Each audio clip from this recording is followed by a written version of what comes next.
And welcome, friends, to the Wednesday morning edition of the Grace Hour. We are broadcasting live here from our studios, which are located at the home of the Greater Grace World Outreach. And we want to welcome you to today's Wednesday broadcast of the Grace Hour. Thanks so much for joining us. We hope you'll stay with us for the next 45 minutes or so. My name is Pastor John Love. Joining me in the studio today is Pastor Barry Quirk as we continue to develop our theme about love and security. And, of course, today we'll focus a little bit more specifically on love in marriage. And that's why I'm so grateful that Pastor Barry Quirk is with us today, because he has a lot of experience with love in his marriage. And I would imagine if you added up all of the years that we have been married together, it's quite a few years.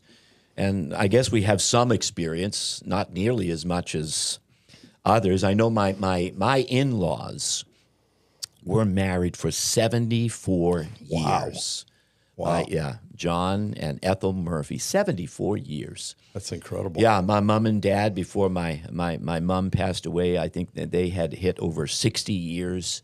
So, it's kind of, that's healthy. And on my end of things, to come from two families whose marriages stayed the course and fought through all of its challenges and difficulties and roadblocks and mistakes and failures, I'm sure.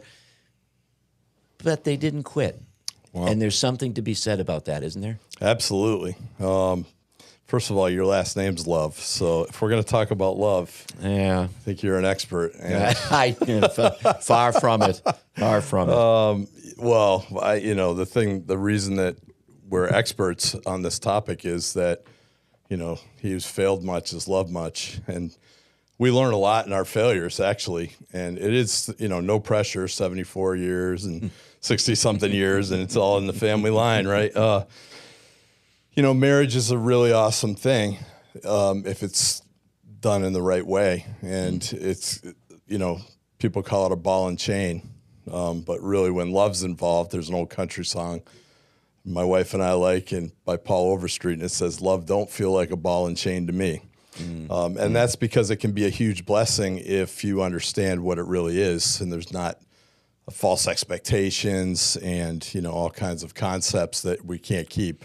We have this in America especially, and I don't know about other parts of the globe, but there is this notion that marriage is, Central Park on a horse-drawn wagon and, flower petals and music. And those things are nice and can be a part of marriage, but if that's what your expectation for marriage is, you probably are setting yourself up for disaster. Yeah, I mean, the horse and buggy in Central Park, my wife and I, we did that once. I think we got into an argument.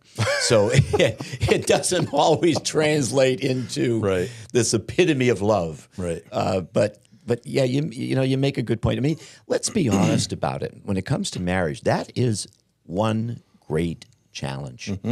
Young people so often, and I know because, I think this coming weekend, my grandson will go to the altar and he's going to have a wedding day, and we're grateful for him and the young woman that he's marrying. But it's almost like before they get there, you want to give them a pretty good, healthy dose of reality. Yeah. Okay? Because, somebody said prior to marriage, during the dating season, it's just, you've got the butterflies and there's the infatuation, and it's just these wonderful highs. And then somebody has described it this way, that after a few years of marriage, it's like driving through the Midwest. It's the plain road that goes on forever. Man, you're getting in trouble right now. No, I know. And sometimes I do get in trouble because people are like, well, why don't you have a more romantic perspective of marriage? Because the romantic perspective of marriage seems to be separated from the reality of marriage. Yeah. It's going to be challenging. Why in the world would you gather together all of those witnesses when you make those vows, people who say, I'm listening to you make those vows, and I'm going to make sure that you keep those vows. You know, not just God the Father, God the Son, God the Holy Spirit, but your families, your friends, your relatives, everybody. Everybody's gathered together to hear you make those vows, and they should stand behind you to say, keep them. Well, that's no matter what happens. Very good point. And, you know, we do hold each other accountable. You know, in the beginning, it's love is blind, right? What does that mean? It means that we fall in love with that cute little smile or that silly little giggle, the mannerisms, all those things that are so special, the same things that drive you crazy after you've been married for a few years. And, you know, I mean, I'm saying from my side especially that, you know, what I present as my best to get this person to fall in love with me might not always be there for the entire time. But I do like the fact that in our marriages, as we mature, the things that are important to us are no longer performance or saying something like, you know, that is appeasing to the ear, but there's no substance behind it. And not that we enter into our relationships manipulating somebody, but it is really true. I mean, when you're married, it's a whole nother ballgame. You know, there's nothing hidden. Everything's, you know, you're together. Your laundry on the floor is your laundry on the floor. And there's just a lot of things that we can draw from our walk with God that is the same way as in marriage, you know. And I think it would be one thing if God said, I'm going to fool man into falling in love with woman, which he really does. You know, men are from one planet and women are from another planet. And the things that make us happy and, you know, are not always the same things that make our spouses happy. And we have to learn about that. And we have to learn about, you know, dying to ourselves. We have to learn about esteeming one another higher than ourselves. And those things that when we take them on in a challenge, we grow in them. And we start to see it's pretty rewarding. It's pretty rewarding. And, you know, love, the big thing between love and lust, you know, we talk about this with our students. Lust is something that is consumed upon myself. It's for my benefit solely. And many people enter into a marriage thinking that I'm going to get something out of this marriage. You know, I'm going to get somebody who's going to serve me. I'm going to get somebody who's going to take care of me. I'm going to get somebody who's going to put up with me. That's personal, and it's really not the definition of love. You know, we know love in 1 Corinthians 13 is something completely different. It suffers long.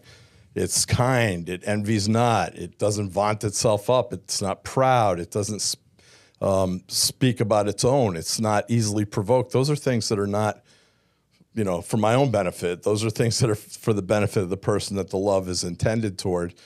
And think about God's grace towards us. You know, he doesn't get any benefit out of saving a sinner except that he has fellowship with that sinner once the relationship with Christ has happened. So there really is a parallel that we can draw from God's gift. Oh, yeah, no question. And I'm glad you brought up 1 Corinthians chapter 13. You will probably hear those passages quoted during a marriage ceremony more than any other biblical passages, right? I mean, people want it read. I mean, we're even talking about like unbelievers. Yes, will quote it because it's beautiful. You know, it's the inspired word of God. But someone, I remember reading this a long time ago. Someone said, "Well, what we need to do as we read 1 Corinthians chapter 13 is to substitute the word love and put the word Jesus in there." Okay, and so if we did that, and would we be so far off base if we did such a thing? No, not when the Bible clearly teaches that God is love. Right. All right, so let's replace the word love or charity with Jesus. So 1 Corinthians 13:4, Jesus suffers long. Jesus is kind. Jesus does not envy. Jesus does not parade himself around, is not puffed up. Now, we would read it and say, well, I don't always suffer long. I'm not always kind. Sometimes I do have envy in my heart. Sometimes I do want to talk more about myself than my spouse. Goes on. Jesus does not behave rudely, does not seek his own. He's not easily provoked. He thinks no evil. He doesn't rejoice in iniquity, but rejoices in the truth. Jesus bears all things, believes all things, hopes all things. Jesus endures all things. And then in verse 8, it concludes by saying, Jesus never fails. Wow. So what I have done from time to time conducting a wedding ceremony is told the couples, listen, don't spend a lifetime trying to reproduce a love that you cannot replicate. Spend a lifetime receiving a love you can't resist. Wow. God's love. Yeah. If we know that God loves us this way, immediately there is a newfound capacity within our souls to begin to love each other. Wow. I mean, we know this. The biblical principle can never be lost on this. God's never going to ask us to do anything for others that he hasn't first done for us. Yes. It all begins there. But it gives us this great capacity to live in love and to share that love. And again, I just think marriage is just the greatest challenge in the world to deal with your self-life. As you said a moment ago, somebody said that, a marriage is like looking in, when you look at your partner, it's like looking into a full-length mirror. And whatever you don't like, you see in yourself. Wow. Absolutely. And I mean, Romans 12:10 says to us to be kindly affectionate one towards another, right? That preferring one another greater than ourselves is impossible unless we're seeing each other through the eyes of the cross. Yes. Because everything that I want in my life, if it's for personal gain, I'm going to be disappointed. I have expectations in my mind, and I fall into this a lot. I have an expectation of how things are going to go in a certain situation, and I don't give definition on what the situation and what I'm hoping for. So I've already handicapped the situation against my spouse. My wife says, what's the matter? And I said, well, this didn't happen. And she said, well, I didn't know you wanted that to happen. In my mind, it's like, well, you should just understand me. But I don't even understand me. So how can I expect my wife to understand me? And so this preferring one another really does have profound benefit. That's the whole irony of this, is that lest we're always trying to consume things for our own benefit, and many times fall short and are empty-hearted or live in shame or guilt. And in love, when we initiate without expectation, except that it's what God has asked us to do as he has loved himself, then we find that there's an amazing fruit from that, without our motive being the fruit, but our motive being the love, and we receive something really awesome. And I think that's the picture of our lives with God, is that we don't have anything to offer except our obedience and our availability to what he's done for us. And as a result, the fruit is very profound, and it's very enjoyable, and it has something pure in it. It's not that, I got the response that I could only have hoped for, but because I initiated in God's love with God's mind, and he did something amazing in that union, in that fellowship, and the unity that happens as a result of it. There's a huge amount of maintenance required in the marriage relationship, isn't there? And again, I look at it like my wife often says, what happens to the house if you neglect it? Yeah. What happens to the yard if you neglect it? And I've got this one big, well, it's not a big tree, it's more like a big bush out in the right side of my front yard.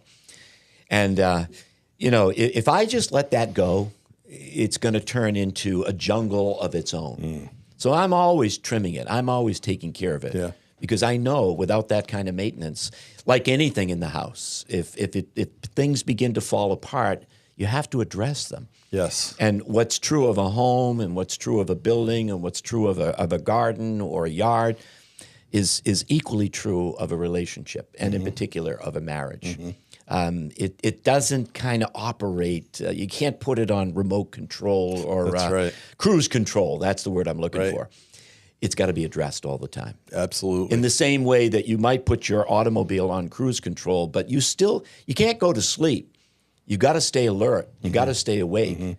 That might help you in a long trip, but at the same time, you've got to stay alert. Well, the same thing could be said about a marriage. You just got to. Maintenance is essential, and the maintenance involves communication. It involves fellowship. It involves forgiveness. I love Billy Graham's definition of a good marriage, just two great forgivers Yeah. that have been brought together in a union. Yeah, and that's really why his wife, when interviewed and asked, have you ever thought about divorcing your husband? And she said, divorce? No, never. Murder? Sometimes. Because, there are days when it's just like, what is going on here? All of those things that you just said are very profound. Actually, it's funny you said that because I was thinking we have this gutter that goes over the top of, it's a rain spout, but it's a gutter, and it goes over the top of our carport. And somehow the little helicopters land in there from the oak tree in the bad weather. And because the downspout gets a little clogged up, there gets some silt in there. And, I always look at it and go, okay, I got to deal with that at some point. Got to deal with that at some point. And the other day I'm driving up my driveway and there's little oak trees growing in my downspout. And it's like, well, this is what happens if you don't tend to it regularly, right? Yeah, absolutely. And actually things that we could say, oh, I recognize that maybe there's something that needs attention in my marriage. I'll get to it. But you don't maintain it. It's like letting your tires on the highway get bald to the point where you have a blowout, and then it's too late to deal with it. Exactly. And the beautiful thing is that, as you said earlier, there's nothing that God asks us to do in our marriage to maintain on our own, right? It's just operating in the directives that he's given us, in the capacity to love one another is the way that he's demonstrated. As he says in Philippians, love your wife like I love the church. It's not do something that I couldn't do for you. It's do something that I've already demonstrated for you.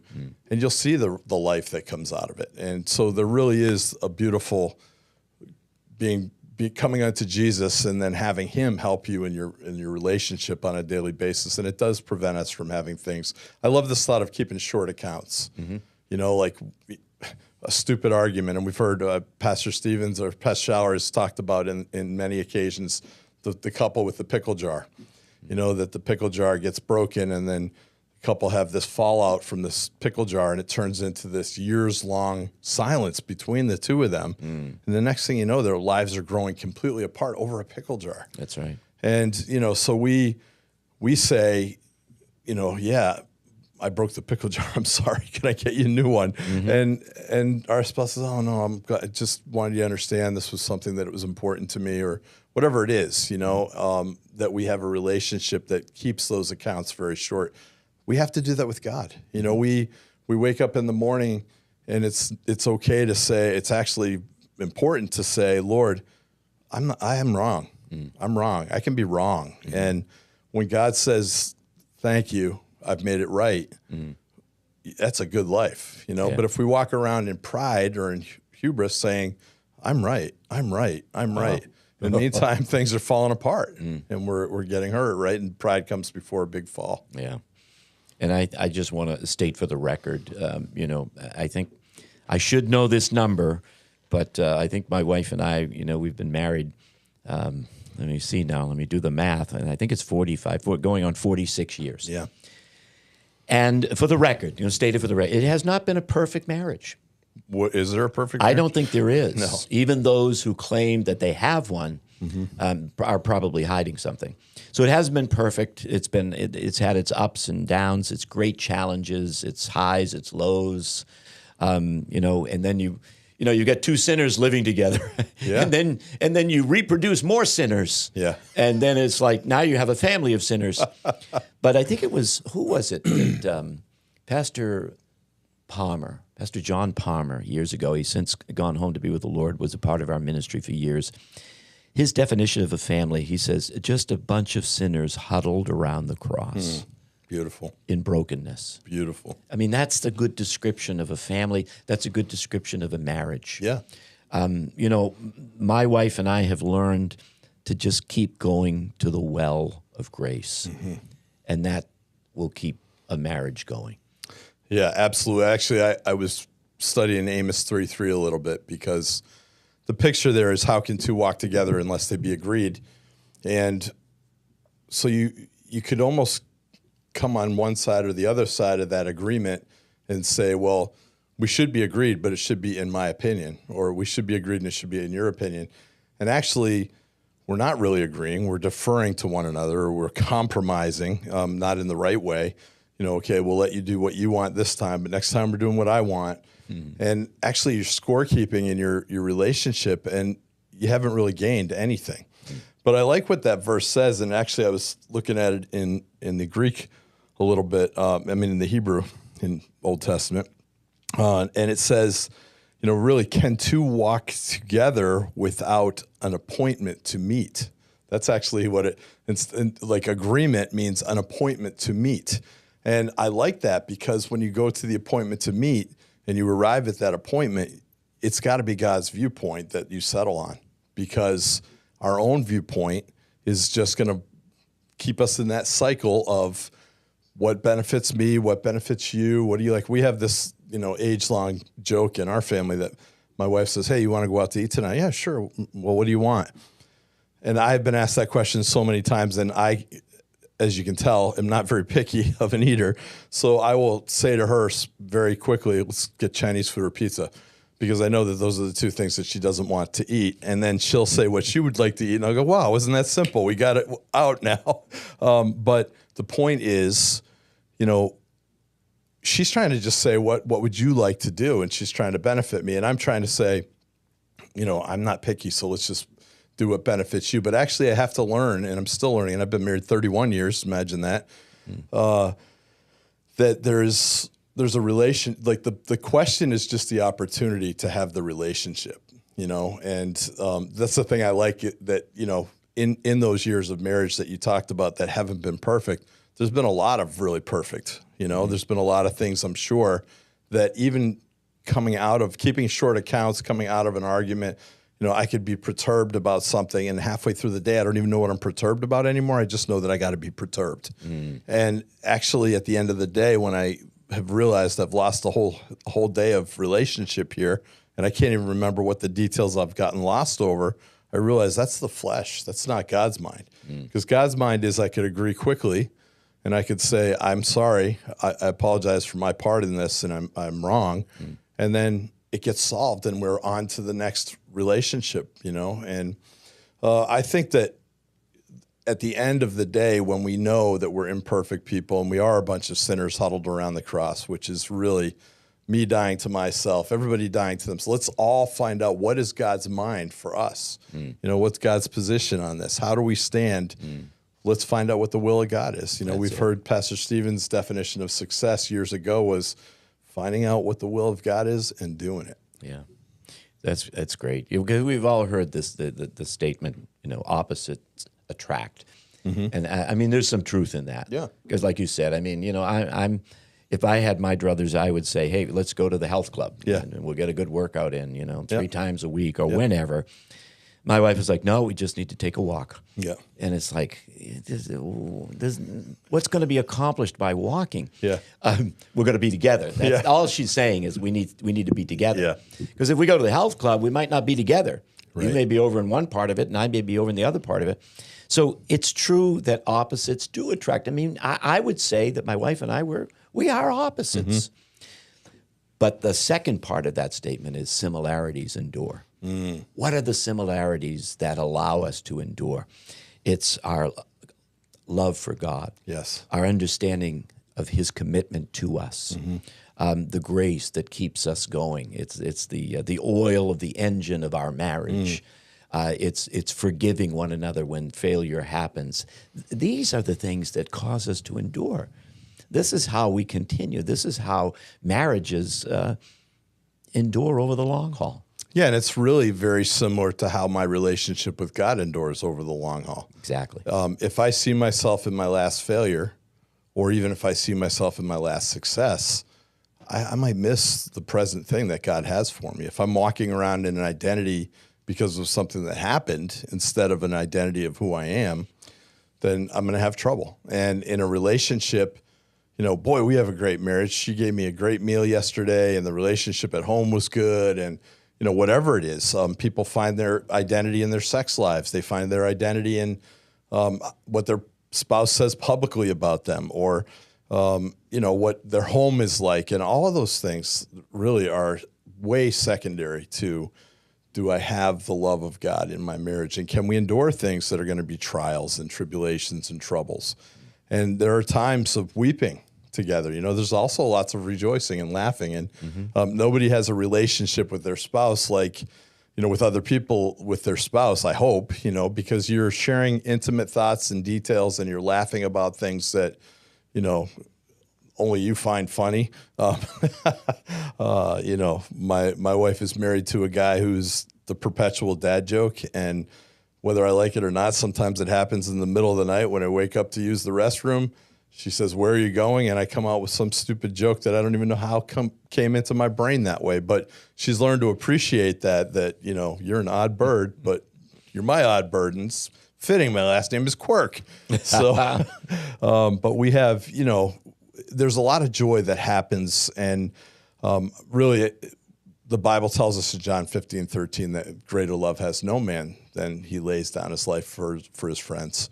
And I think the friendship that happens in a relationship happens because we learn that we endure hardships and troubles, and that anyone who thinks that the marriage is going to be rosy the whole time is in for a big surprise. And that's really, when you're talking about your grandson getting married, you'd like to give him a healthy dose of reality is, hey, when the rubber hits the road and you have trials and tribulations, you have somebody who is prepared a way for you. You have a way to go through those trials.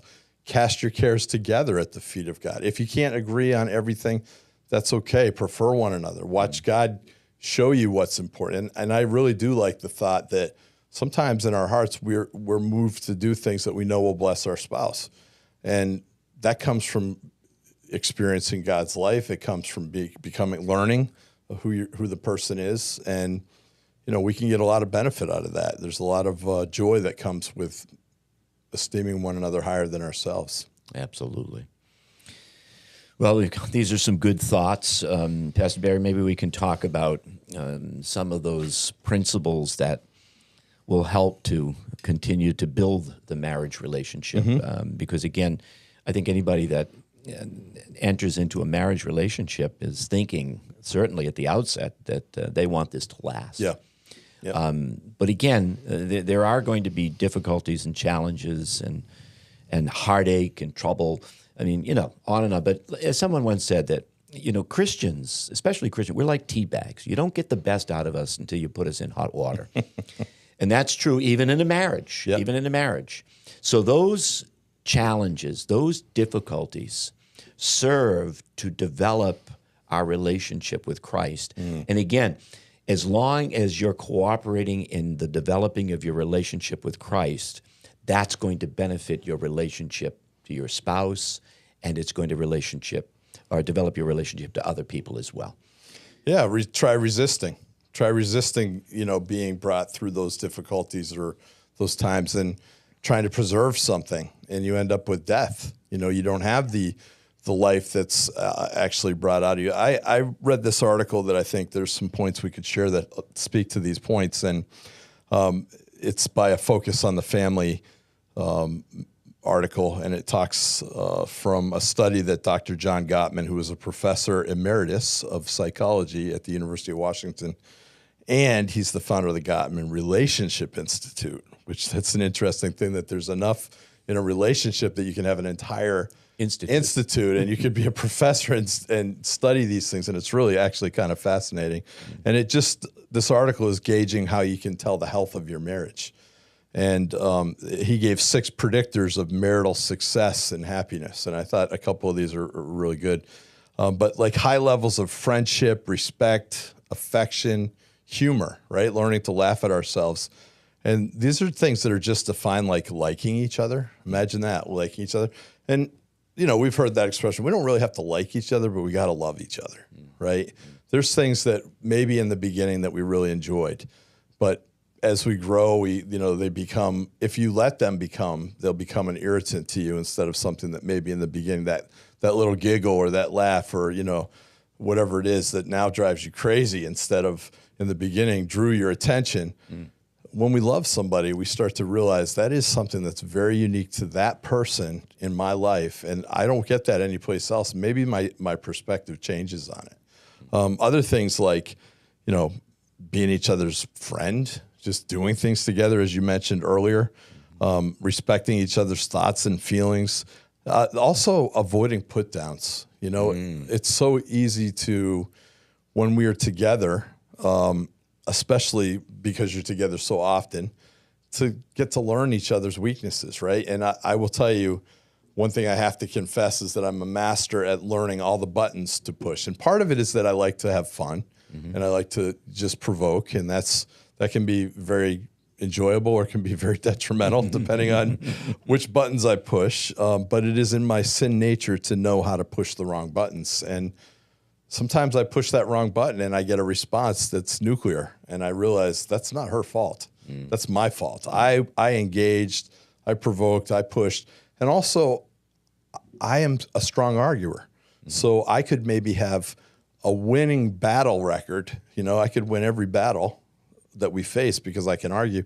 But at the end of the day, I've lost the war of my relationship because all I did was cause her to submit to my argument of skills when she's not even interested in arguing in the beginning. The greatest defense that she has is to say, "Oh, really? Okay, good night," and roll over and go to sleep. And you can't go to sleep. We got to talk about this. And it's like, no, I'm not interested, and I haven't won anything, So I just think like some of these things are really awesome.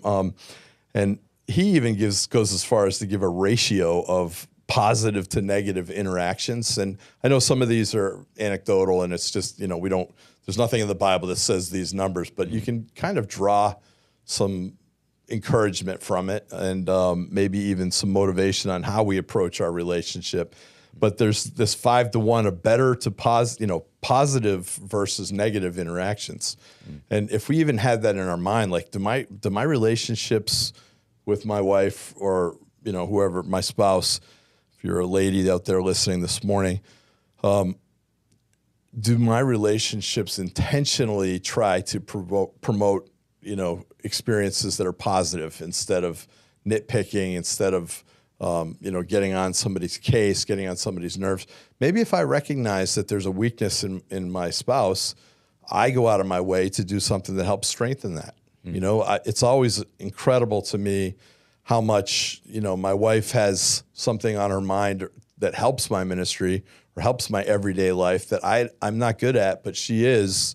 And she just blesses me, and I walk out of there being thankful for that. And that's like a huge thing. So, and then just like, how about this one? And this, maybe we can go on to something else, but successful bids for attention.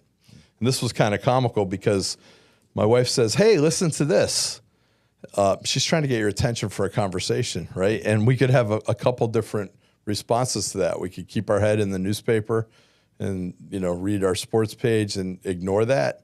And we have not given her the opportunity to get our attention. But better is to lift your head up and go, what's that, honey? Right? I've acknowledged that I'm interested in having communication, but better yet is imagine if I actually listen and respond in kind to what she's saying, not an answer that only reveals that I'm trying to placate her, but I actually have interest in what she said and I answer it accordingly. And maybe there's that bid for attention, that question, that silliness is just saying, hey, there's a little bit lack going on in my life, and I would appreciate if you have something to give me input in. And maybe God gives you a word in season. Maybe there's a challenge or a trouble. It's happened to me the other way around, where I'm, caught up in the busyness of our lives. We both face relationships with young people. There's parental decisions. There's kids that are making decisions, and there's a lot of weight on those decisions sometimes. And we're thinking about these things a lot, and we can take them home with us sometimes. Sure. And, maybe something that my wife says has the ability to help relieve some of that pressure or to put me back into the perspective of, hey, you got to refresh and you got to be in the Lord and just be built up. Sometimes you got to take a pause for the cause, and those are things that are very helpful. So I found that article to be interesting. Disagreements. How about a soft start to a disagreement instead of jumping into, you're such an idiot? That's not going to get you anywhere. But you say, hey, I'm a little bit troubled by something. Maybe you can help me with it. Then it's a discussion, and it's not an accusation. Yeah. right? Maybe the discussion leads you to go, oh, I am misunderstanding something, or there's a piece in this that I didn't see was a weakness in my own life. These are things that when we talk about Genesis and being a helpmeet, like God didn't give, some people we get a little bit offended by that. What do you mean a helpmeet? You know, was it saying I'm subservient to the man? And actually, God saying that I created a helpmeet for you showed that there's an inadequacy in a man that only can be filled by the helpmeet, right? Yeah. So actually, it's quite the contrary. It's not that there's some inferiority. It's like you have something that you bring to this equation that can only be filled by you. And there's a lot we could say about that, but that's how God complements us with one another. Instead of being threatened by that or to look at that as you're inferior, how about I can't live without that? You know, I need that in my life. I need that in my relationship. And I think good leaders in life realize it's not about solo leadership initiating to people and them responding so that you get the benefit, but it's about great teams and great responsibilities and relationships that end up in fruit because you're submitted to one another in love, and it's all submitted to the plan of God. And all of those principles that you just shared, and I felt like it was a personal counseling session for me. But all of those principles involve effort. It involves initiation. Yes. Let's call it what it is. It's hard work. It is. And again, I don't think that there is anything that's more challenging in a person's life than maintaining that marriage relationship. Yeah. So you got to know.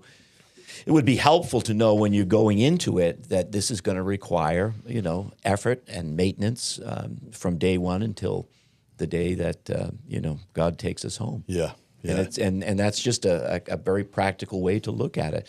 But to approach it without a relationship with Christ, without seeking the kingdom of God first. Yes. I don't know. It's almost in a world. Let me give you an illustration. Years ago they said on the cover of a Cosmopolitan magazine, there was how to prepare for the greatest wedding of your life. And then on the same cover, a little bit further down on the front page, it said, how to have an affair without him knowing about it. Oh my gosh! I mean, that's the world's perspective about relationships and marriage. We have to, we cannot afford to walk in the counsel of the ungodly. Right. We have the Bible. We've got the promises of God. If you have a local church, you've got a great advantage to helping you in your marriage and in your marriage relationship. If there are troubles in the marriage relationship, seek out counsel, wise counsel, godly counsel, and get wisdom from above so that you can find some help. And you just want a marriage that endures, because as you age and you get older, two are always better than one. No doubt. And we like that advice that you just read, or just mentioned. There's two completely different kingdoms there, right? How to prepare for a perfect marriage, and then once you're in that perfect marriage, how to prepare cheats that allow you to have satisfaction that you're not getting from that perfect marriage. And we know much better than that. We know that there is satisfaction that comes in a good marriage, and it's not just because you're providing something for her or she's providing something for you. It's that your satisfaction is not coming from the other person. It's coming from God, who you realize put me in this institution of marriage. By his grace, he thought it best for us to have a union that would benefit not just our personal desires. I mean, there's a lot of personal fruit from that, obviously, but how about for the sake of the body of Christ or for other people? Or, people watch even the troubles that we go through or the challenges that we go through. And you could say, okay, 40-something years of marriage, and it hasn't been perfect. We've had our moments, we've had our trials. And other people go, yeah, and you're still together. That's incredible, because as you just mentioned, marriages are disposable in the world. Yes. If you're not happy married today, go find somebody who you can cheat with. Yeah. Paper plate marriages. Yeah, exactly. But we say you're going to have failures in your life, but when you have them, just like you do in your personal walk with God, you renew your relationship with God. You wake up in the morning and you offer him the sacrifice of praise. Before your feet are hitting the ground, in our hearts and in our, we're already on our knees saying, Lord, I need you today. I'm wrong. Would you restore my relationship with you? He's faithful and just to forgive us, to cleanse us from all our unrighteousness, and to give us a great place of standing. So if we can keep our relationships like that, short accounts, fresh, understanding that, it's the grace of God that we're even in the relationship still, that my wife hasn't killed me yet is an amazing thing. There's a lot of television shows out there today that oh my gosh, show wives how to kill their husbands and not be noticed. Yeah. And all of the trials that we hear about on these TV shows are all about spouses taking each other's lives. Yeah. And you always ask your question, why don't you just walk away? Like if you're really that unhappy, why don't you just walk away instead of destroying everybody else's life around you? And the power that God gives us in relationships. And this is one of those topics where we're talking about experience, and we are sharing thoughts from the Bible, but God gives us a mind to think with Him in it. And I think that the way that what we bring to the plate in our marriage is maturity that comes from God. And this is why we ask young people to wait.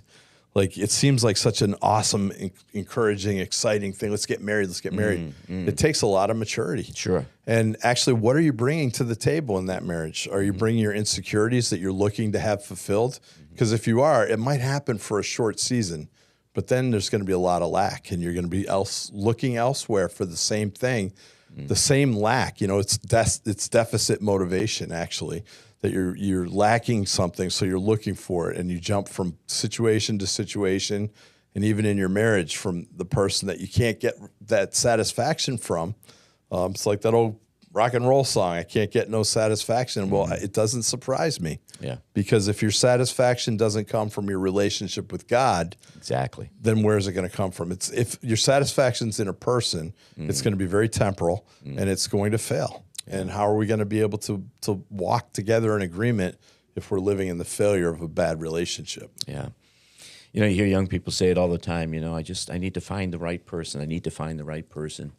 It's almost as if when they're younger, you want to say to them, well, why don't you focus more on being the right person? Let God develop your soul. Yes. So that when He brings the right person into your life, you'll recognize who that is, and you'll be prepared for the marriage relationship. Beautiful. And I think as we're young and we're looking for a relationship in people, we oftentimes think of, what do I have to do to make this work, or how, chasing this person, or I got to find this relationship. And God just says, be still and know that I'm God. Psalm 46:10, be still and know that I'm God, and have a relationship with me. And I'll actually give you something that stability of a relationship that learns how to wait on God.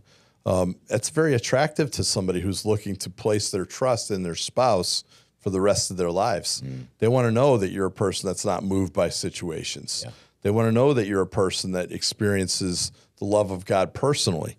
Like, I know that I'm the biggest sinner out there. So therefore, I have to, in order to have a happiness in my life, I got to receive God's mercy and forgiveness and love. And if I can receive it, then it's easy for me to issue it, because I realize in my own life, it's only the grace of God. I'm not consumed. Now, when you said you were the biggest sinner in life, I did say I agreed with you. But what I meant was for myself, because we can debate over that. No, I think we all could. We all, nobody lives inside of us like we do. Yeah. Well, if you don't, one brother said that if you don't see yourself as the greatest sinner that's ever lived, you really don't know yourself. Yeah. And that's some truth in that. A lot of truth in that. But thankfully, when I wake up this morning and I came into the plaza and we knew we were going to do the show, you didn't think to yourself, boy, I hope Quirk's got his life together, because I can't be in that room with him. Because we know our own relationships are not based on, our personal. I mean, obviously we want right standing with God, but that's the most important thing. It's like do I have a walk with God, and does it guide who I am in my relationships? And I would say absolutely. And we can be wrong. Yeah. But the beautiful thing is you can say, I'm sorry. Amen. Powerful words. Like, we'll leave you with those powerful words for your marriage today. I'm sorry. Yeah. I'm still learning it. 31 years, Learn to say it over and over again. Oh my gosh. I'm sorry. I'm wrong. It's my fault. Yeah. Pick any one of those three you like. And actually believe it, because it's true. You really have made mistakes. The old adage that, I'm never wrong. I thought I was once, but I was mistaken. Well, welcome to the big pride fall that's going to happen after a short season. So Amen. I'm wrong. God is right. I want to be aligned with God, and I want to bring that to my relationship, and you'll find yourself having a good one. Yeah. Two are better than one, and a threefold cord is not easily broken. Amen. And that's the relationship that we have with God. Thanks so much, friends. We're out of time, but you can tune in to the special July 4th edition of the Grace Hour that we've prepared for you. That's coming up tomorrow. And we hope you have a great holiday. And thanks so much for joining us. And stay tuned for the next Grace Hour broadcast coming your way. Until then, may God bless you.